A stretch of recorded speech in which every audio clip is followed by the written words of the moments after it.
Hello everyone, welcome back to all of you on your YouTube channel Science Simplified।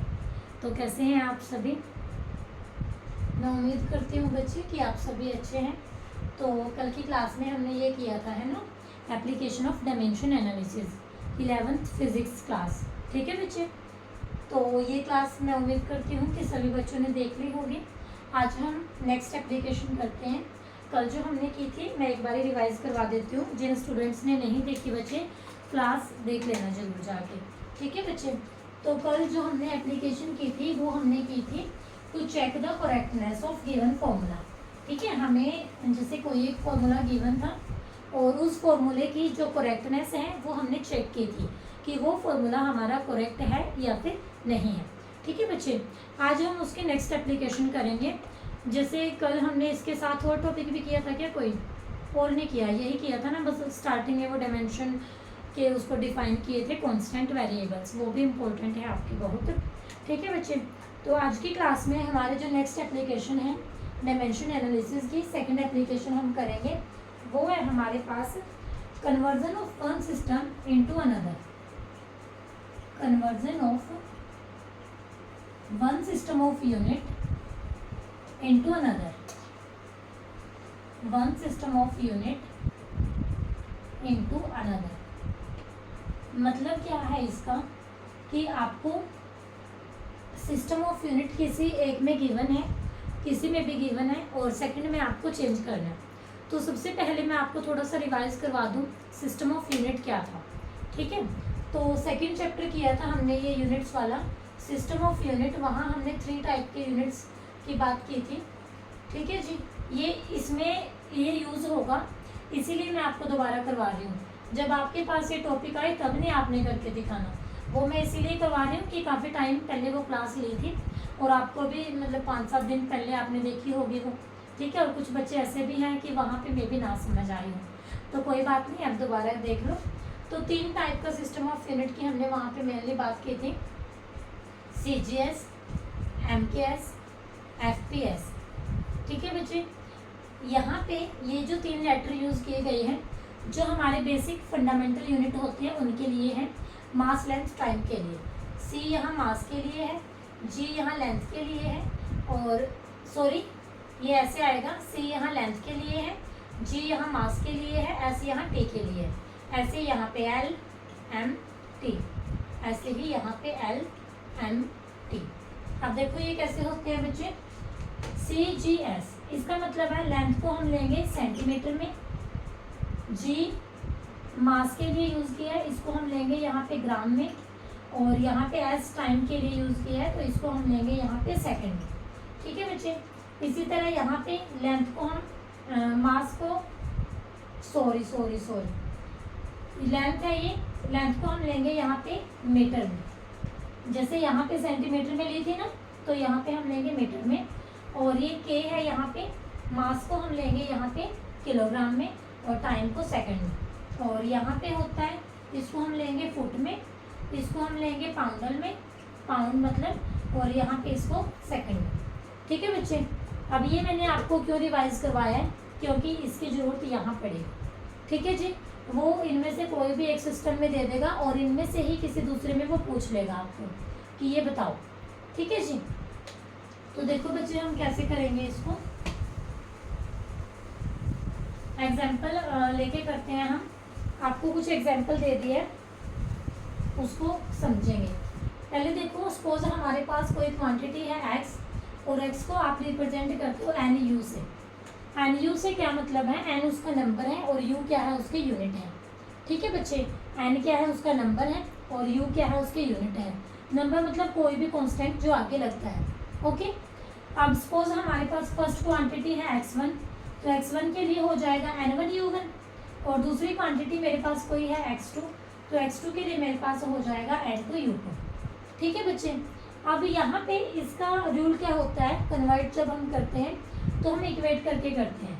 मतलब कि अगर आपको ये गिवन है n1u1 is equal to n2u2, तो आप इससे 4 वैल्यू फाइंड कर सकते हो। अगर n3 गिवन है, आपको n2u2 गिवन है, आपको n1 गिवन है, तो आप u1 निकाल सकते हो, फर्स्ट क्वांटिटी के यूनिट। आपको u1 भी गिवन है, N1 नहीं गिवन तो आप N1 निकाल सकते हो। ऑन द अदर हैंड ये दोनों आपको गिवन है, N2 भी गिवन है, सेकेंड क्वांटिटी के यूनिट आप निकाल सकते हो। और फिर आपको मान लो यूनिट भी गिवन है, फिर आप यहाँ से ये निकाल सकते हो।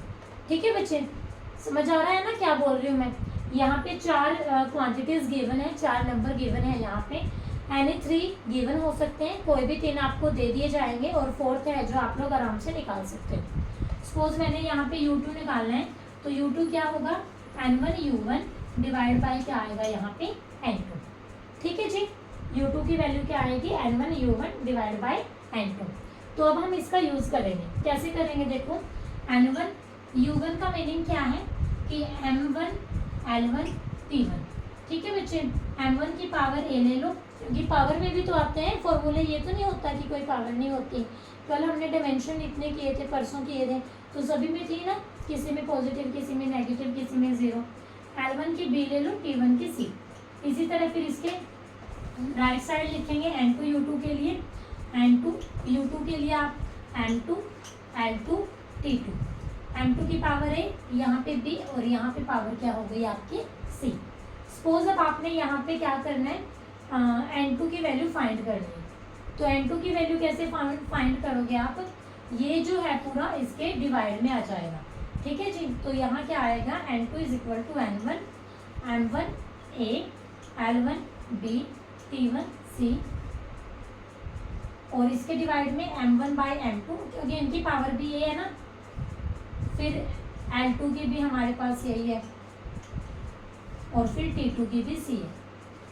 ठीक है बच्चे, मैंने यहाँ पे क्या किया है, N2 निकालना था, N2 के साथ जो मल्टीप्लाई में है, जो गुणा में है, उसको मैं उधर भाग में ले गई, डिवाइड में ले गई। ठीक है जी, कई स्टूडेंट होते हैं, मतलब 10th में हिंदी मीडियम होता है बच्चे, 11th में आकर खोज हो जाता है सिस्टम उनके लिए। तो नॉन मेडिकल मेडिकल इतनी कोई मुश्किल नहीं है, 5-7 टर्म है मेन, एक बार उनकी प्रैक्टिस हो जाएगी। आप तो ये कहोगे हिंदी तो डिफ़िकल्ट थी मैम। ठीक है, दिखाऊंगी मैं ऐसे ऐसे कमेंट वीडियोज़ के नीचे पे। तो बस हम इसको क्या किया, हमने इधर ले आया। ठीक है, बस मैंने उसको उस साइड लिख दिया है, कहीं इससे कंफ्यूज हो जाओ। ठीक है बच्चे, तो अब हम इसका यूज़ करेंगे। अब हम क्वेश्चन करेंगे ना, तो क्वेश्चन करते टाइम हम इसका यूज़ करेंगे। ओके जी, तो स्टार्ट करें क्वेश्चन को, क्योंकि क्वेश्चन से ही ज़्यादा अच्छे से समझ आता है ना फिर।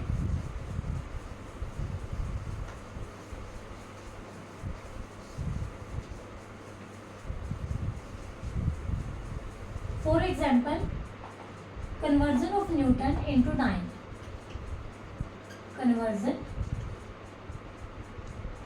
ऑफ न्यूटन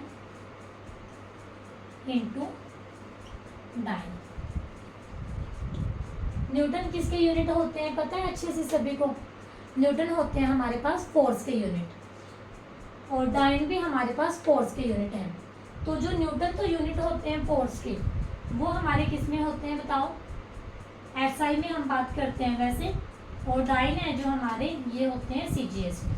ठीक है बच्चे, तो हमने सीजीएस के अकॉर्डिंग डाइन, और ये फिर इसके अकॉर्डिंग एसआई के अकॉर्डिंग, या फिर आप ये एमकेएस भी बोल सकते हो। एसआई में मेनली एमकेएस वाले फैक्टर हैं जो यूज़ किए जाते हैं। ठीक है जी, तो एमकेएस से हमने सीजीएस में करना है। तो पहले आप अपना फॉर्मूला लिखो। ठीक है, हमने बताना है कि 1 न्यूटन में how much dyne is there. 1 newton में कितने डाइन होते हैं? तो देखो, न्यूटन है आपका U1, 1 है आपका N1, ये हमने निकालना है N2, और डाइन है आपका U2। ठीक है बच्चे, अब N2 मैंने निकालना है, तो बस मेरा ये U2 यहाँ से इसके डिवाइड में आ जाएगा। समझ आया सभी को? इसको N2 को इधर लिख लो, अच्छा नहीं लगता ना कोई चीज़ निकालते हैं तो इधर ही रखते हैं। ठीक है जी, यानी कि इसको आप ऐसे लिखोगे N1, U1 की वैल्यू क्या थी और U2 की वैल्यू क्या थी, वो पुट कर दो यहाँ पे। ठीक है, U है ये, U1 डिवाइड बाई U2 है ना, जैसे मैंने पहले बताया था U1 के लिए M1 की पावर A, L1 की पावर B, T1 की पावर C। तो देखो रखो, M1 डिवाइड बाई U2 के लिए M2 पावर क्या होगी इसकी A, फिर U1 बाई U2 किसके लिए?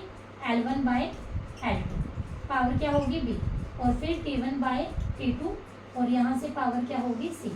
इसको मैं इरेज कर देती हूँ। ठीक है बच्चे, U1 की वैल्यू थी मेरे पास M1A L1B T1C, उसको मैंने डिवाइड कर दिया है। किससे डिवाइड कर दिया मैंने? U2 से। U2 की वैल्यू मेरे पास थी M2 की पावर A, L2 की पावर B एंड T2 की पावर C। समझ आ गया सभी को इतना? अगर ये इतना आपको क्लियर है ना, तो आधे से ज़्यादा क्वेश्चन आपका हो चुका है।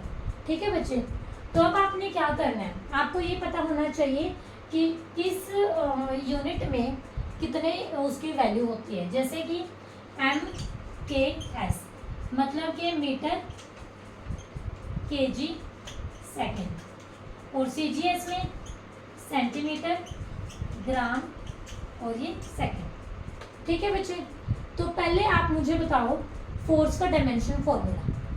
फोर्स का मुझे डायमेंशन फॉर्मूला बताओ। सभी बच्चे अपनी नोटबुक पे अभी फोर्स का डायमेंशन फॉर्मूला लिखो, और फिर जब मैं लिखूंगी फिर उसके साथ मैच करना आपने।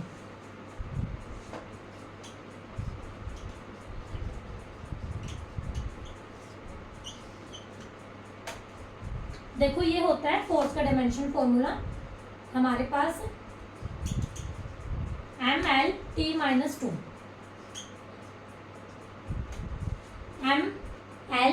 MLT-2, M की 1, L की 1, T की -2। अब यहाँ से हमें क्या वैल्यू मिल रही है बच्चे? M की जो पावर है उसको हमने यहाँ पे A लिखा है, L की जो मेरे पास पावर है उसको हमने यहाँ पे B लिखा है, और T की जो मेरे पास पावर है उसको हमने यहाँ पे क्या लिखा है? C लिखा है। ऊपर वाले हैं जो मेरे ये हैं MKS में, नीचे वाले हैं जो मेरे ये हैं CGS में, क्योंकि हमने MKS से CGS करना था, SI से CGS करना था। ठीक है, अब इसको यहाँ अप्लाई करते हैं। तो देखो यहाँ पे अब कैसे होगा, N2 इज इक्वल टू, यहाँ लिख दो पहले A1 1, D1 और C की वैल्यू आपके पास क्या होगी? -2। A B C की जो वैल्यू है वो हमने क्या कर ली है, यहाँ से डिफाइन कर लिया है। तो N2 इज इक्वल टू हमारे पास क्या आएगा, यहाँ से N1 की वैल्यू तो पता है ना, मैंने बता दी थी 1 है, तो 1 यहाँ पे है M1 बाई M2। M1 मतलब 1 kg, 1 रहने दो बेशक, ये पता ही है, अंडरस्टूड है, और M2 मतलब ग्राम। समझ गए? ऊपर वो देखो अभी बताया मैंने आपको किलोग्राम और यहाँ पे ग्राम। आगे आ जाओ L1 बाई L2। L1 मतलब मीटर और L2 मतलब सेंटीमीटर। T1 बाई T2, ऊपर भी सेकंड नीचे भी सेकंड। पता चल गया सभी को ये मैंने कैसे लिखा है, ऊपर किलोग्राम क्यों लिखा है? ऊपर किलोग्राम लिखा है, SI यूनिट है, SI यूनिट में मास को केजी में लेते हैं। नीचे मैंने ग्राम लिखा है, CGS यूनिट है, CGS में मास को हम ग्राम में लेते हैं। ऐसे ही लेंथ को SI में हम मीटर में लेते हैं और CGS में हम उसको सेंटीमीटर में लेते हैं। टाइम को हम तीनों ही यूनिट में सेकंड में लेते हैं। ठीक है बच्चे, अब देखो इनको हम इक्वल उसमें लेते हैं यूनिट्स में। किलोग्राम को ग्राम में लिख लो, ठीक है, मीटर को सेंटीमीटर में लिख लो, सो दैट ये यूनिट है जो कैंसिल हो जाए। तो 1 किलोग्राम कितना होता है? 10⁻³ ग्राम, नीचे ग्राम आ गया। फिर 1 metre is equal to 10⁻² centimetre, नीचे सेंटीमीटर आ गया। ये सेकंड से सेकंड क्या हो गया आपका? कट गया। ठीक है जी, अब देखो ग्राम से ग्राम कट गया, सेंटीमीटर से सेंटीमीटर। 10⁻³ 10⁻², कितना बन गया?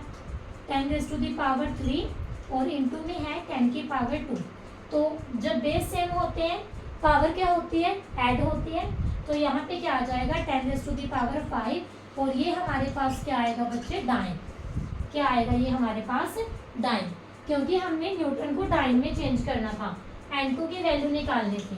तो N2 की जो वैल्यू है मेरे पास यहाँ पे वो क्या होगी है? 10⁵।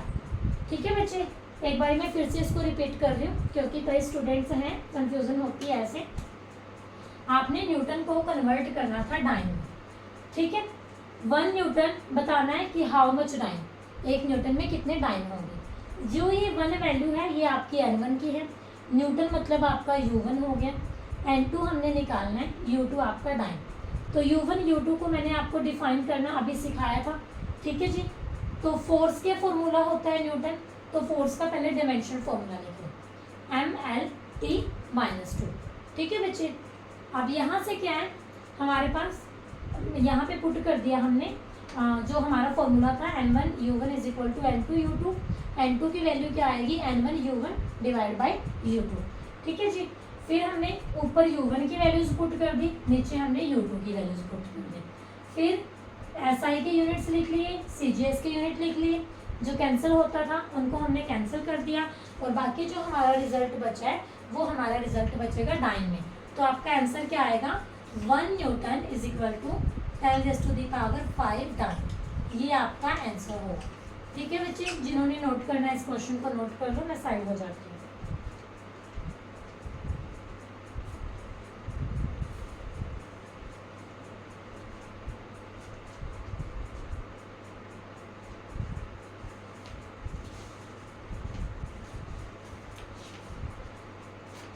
नेक्स्ट एप्लीकेशन देखते हैं हम इसकी। नेक्स्ट एप्लीकेशन है हमारे पास, इसका ना आपने 1-2 क्वेश्चंस की और प्रैक्टिस करनी है। ठीक है बच्चे, ये नहीं है कि जो मैंने करवा दिया बस वही उतार लिया, जब खुद से प्रैक्टिस करोगे सही में तब करने आएंगे क्वेश्चन।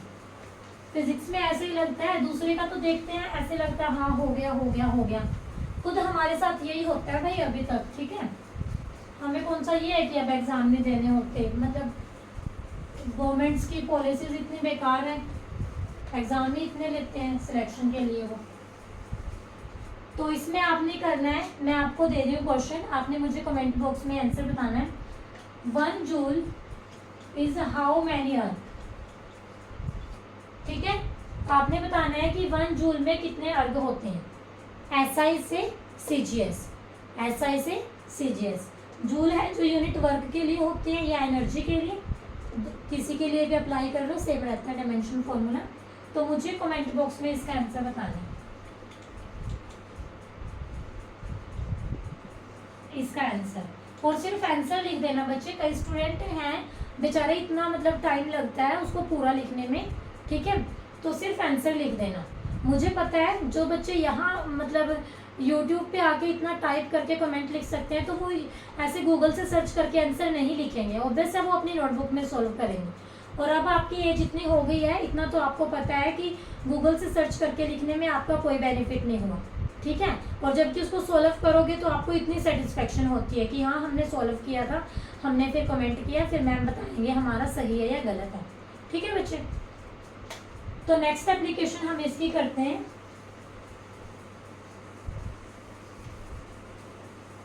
तीन एप्लीकेशन ही है, 2 हमारी हो गई हैं, ये मैं इधर लिख रही हूँ। 1 जूल हाउ मैनी अर्थ। ठीक है बच्चे, नेक्स्ट जो एप्लीकेशन है हमारी डेरिवेशन ऑफ फॉर्मूला। हम यहाँ फॉर्मूला भी डिराइव कर सकते हैं, डेरिवेशन ऑफ फॉर्मूला। आपको ना एक स्टेटमेंट दे देगा कि हमारे पास जैसे टाइम पीरियड है, हमारे पास फोर्स है, वेलोसिटी है, और वो इस फैक्टर पे डिपेंड करती है। तो आप इसका फॉर्मूला डिराइव करो यूजिंग डायमेंशन एनालिसिस कॉन्सेप्ट। ठीक है बच्चे, तो इस तरीके से आपके पास क्वेश्चन आएगा। जैसे अभी एक स्टेटमेंट ले लेते हैं, derive an expression for time period T. वो बोल रहे हैं कि एक्सप्रेशन डिराइव करो टाइम पीरियड टी के लिए। मैं स्टेटमेंट बोल रही हूँ बच्चे, इतने स्टेटमेंट यहाँ लिखूंगी वो टाइम वेस्ट है, ध्यान से सुन लो। Derive an expression for time period T of a simple pendulum. ये सिंपल पेंडुलम की बात कर रहे हैं, विच में डिपेंड अपॉन MLG। वो बोल रहे हैं टी के लिए डिराइव करो, वो डिपेंड कर रहा है ML एंड G पे।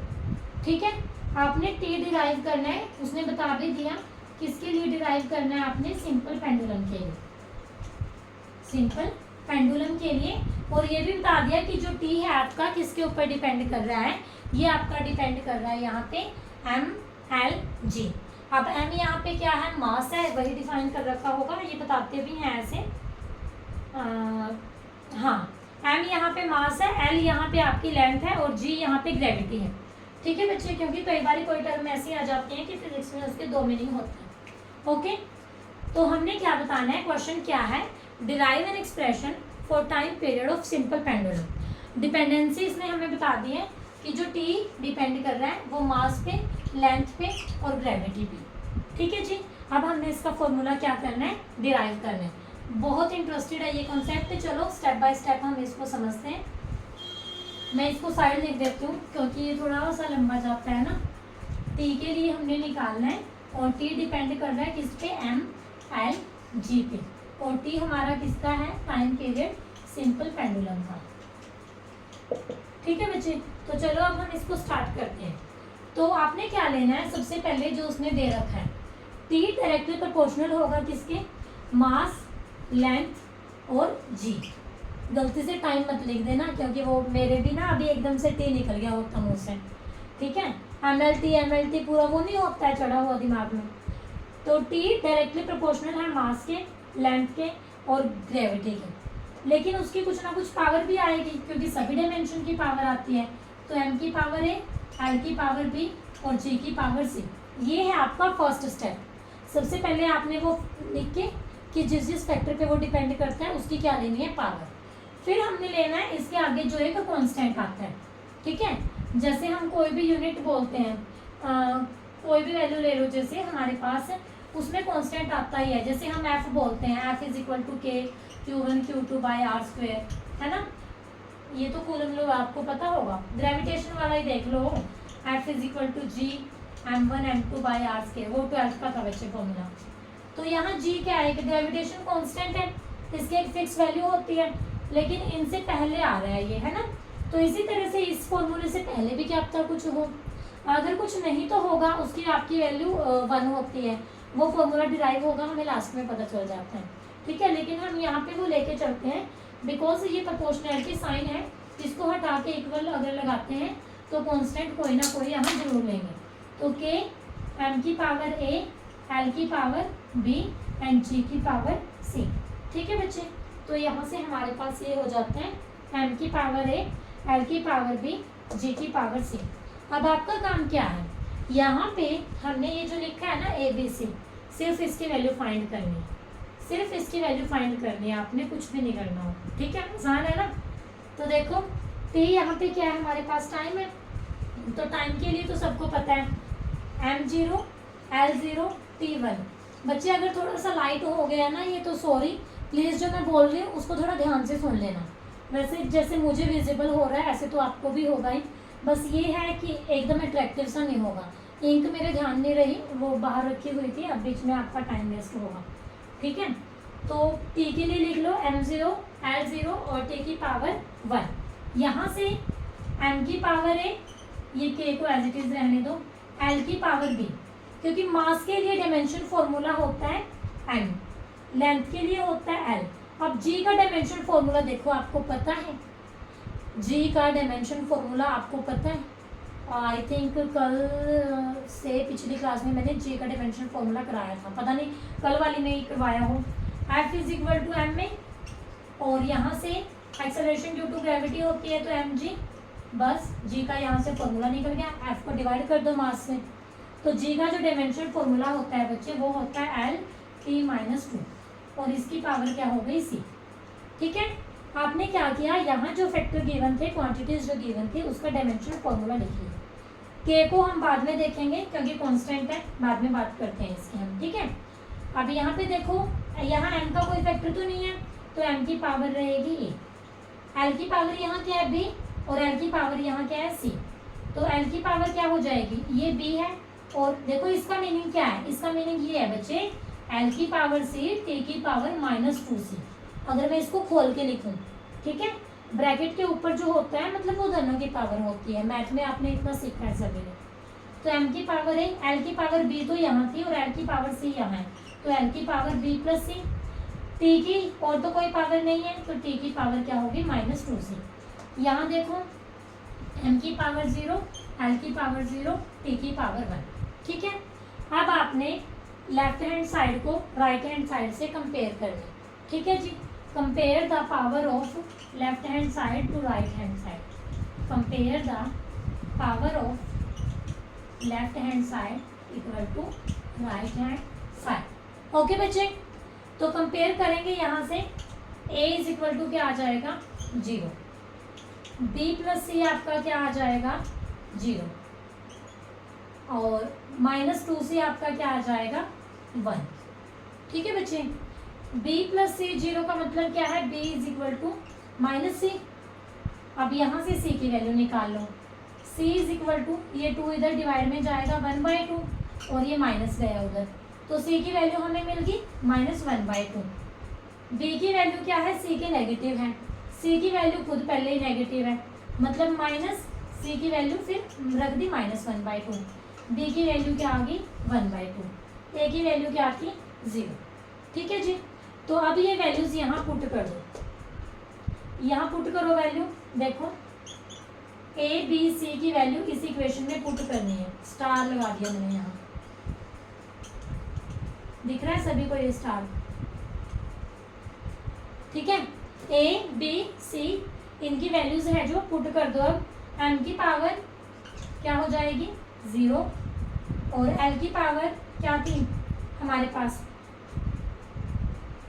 यहाँ नहीं सॉरी, इसको यहाँ पुट करो, सॉरी भाई सॉरी, ये तो इसको करने के लिए लिखा था ना, गलती से बोल गई मैं, यहाँ आएगा। ठीक है, क्योंकि फर्स्ट इक्वेशन जो थी, तो एम की पावर आपकी क्या होगी 0 और एल की पावर बी थी, तो बी की वैल्यू मेरे पास क्या आई है 1/2 और जी की पावर थी सी यानी कि -1/2। किसी की पावर 0 हो तो वो हमेशा 1 होता है, किसी की भी पावर 0 हो, X Y Z whatever, X की पावर 0, वाई की पावर 0, जेड की पावर 0, तो वो बच्चे हमेशा 1 बनता है। तो ये तो बन गया 1। एल की पावर 1/2 मतलब कि अंडर रूट में आपका क्या आ गया एल ऊपर, और जी की पावर -1/2 मतलब ये भी अंडर रूट में आएगा, लेकिन नेगेटिव पावर है तो आपका ये नीचे जाएगा, तो अंडर रूट क्या हो जाएगा L/G। ठीक है, और जब ना हम जैसे ये तो आपको इसकी वैल्यू आ गई है, यहाँ पे कांस्टेंट की तो नहीं अभी रखी, तो देखो मैं यहाँ पे बता रही हूँ, ये P is equal to K into ये आपके पास आ गया अंडर रूट L/G। जो ये कांस्टेंट K की वैल्यू होती है, ये तो बहुत हायर लेवल पर आती है आपके पास जाके, और वहाँ पे भी इतना वो नहीं होता कि कोई ज़्यादा ही उसका रोल होता है कि वो मेथड आपको अब सीखना है। तो दूसरे मेथड्स का यूज़ करके जब हम K की वैल्यू निकालते हैं, ये आप अभी के लिए याद कर लो, तो K की वैल्यू होती है 2π, तो फॉर्मूला क्या होगा 2π अंडर रूट L/G। ठीक है बच्चे, फॉर्मूला क्या होगा T is equal to 2π under root L/G। यहाँ लिख देती हूँ मैं, T is equal to 2π under root L/G।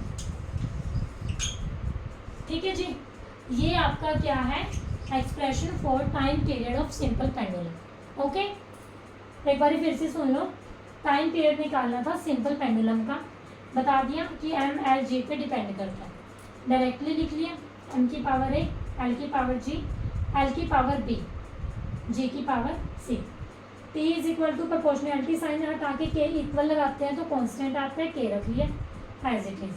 T के यूनिट लिख लिए, इनके लिए डायमेंशन लिख लो, टी के भी डायमेंशन लिख लिए, इनके भी डायमेंशन लिख लिए। फिर ए बी सी की वैल्यू निकालने के लिए पावर्स को कंपेयर कर दिया, और जो ए बी सी की वैल्यू आती है तो फर्स्ट इक्वेशन में उसको पुट कर देना। ठीक है बच्चे, और यहाँ से हमारा जो सिंपल पेंडुलम है उसके लिए टाइम पीरियड है जो ये वैल्यू आ गई है हमारे पास, T is equal to 2π under root L/G। तो मैं उम्मीद करती हूँ कि ये आपको समझ आया है और सभी बच्चे इसको नोट जरूर कर लेंगे। ठीक है,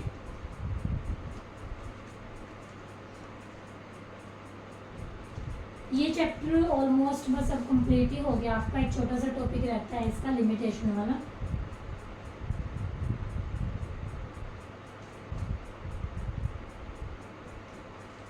चलो लास्ट टॉपिक करते हैं हम इसका,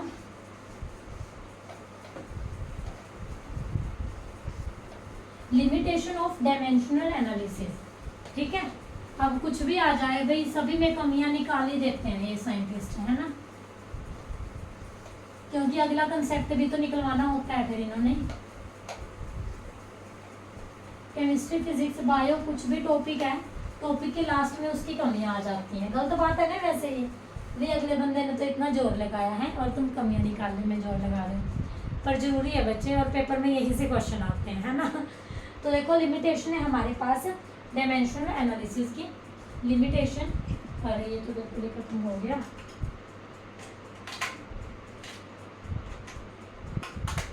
लिमिटेशन ऑफ डायमेंशनल एनालिसिस, आज ये काम कर गया, लिमिटेशन ऑफ डायमेंशन एनालिसिस। तो यहाँ पे देखो जो फर्स्ट लिमिटेशन है बच्चे हमारे पास, इसमें हमें जो हमारे डायमेंशनलेस कांस्टेंट थे ना, जो हमारे पास क्या थे, डायमेंशनलेस कांस्टेंट, उसके बारे में कोई इंफॉर्मेशन नहीं दी। No information about dimensionless constant. तो जिन स्टूडेंट्स ने कल की क्लास लगाई है उनको अच्छे से याद होगा डायमेंशनलेस कांस्टेंट क्या थे। जो हमने वैल्यू बताई थी ना कि ये 1, 2, पाई और कई वैल्यू हमने बताई थी वहाँ पे, ठीक है। पाई की ही बताई थी क्योंकि कई वैल्यू हम बता नहीं सकते थे, आपकी समझ से थोड़ा बाहर हो जाती फिर वो अभी के लिए सिर्फ के ऊपर से जाती। तो फर्स्ट लिमिटेशन क्या है, dimension analysis gives no information about dimensionless constant. इसने कुछ नहीं बताया कि इनका क्या करें, इनका भी कोई जतन करो भाई, MLT के फॉर्म में इनको भी कहीं पुट करो है। ये थी फर्स्ट। सेकंड थी डायमेंशनल एनालिसिस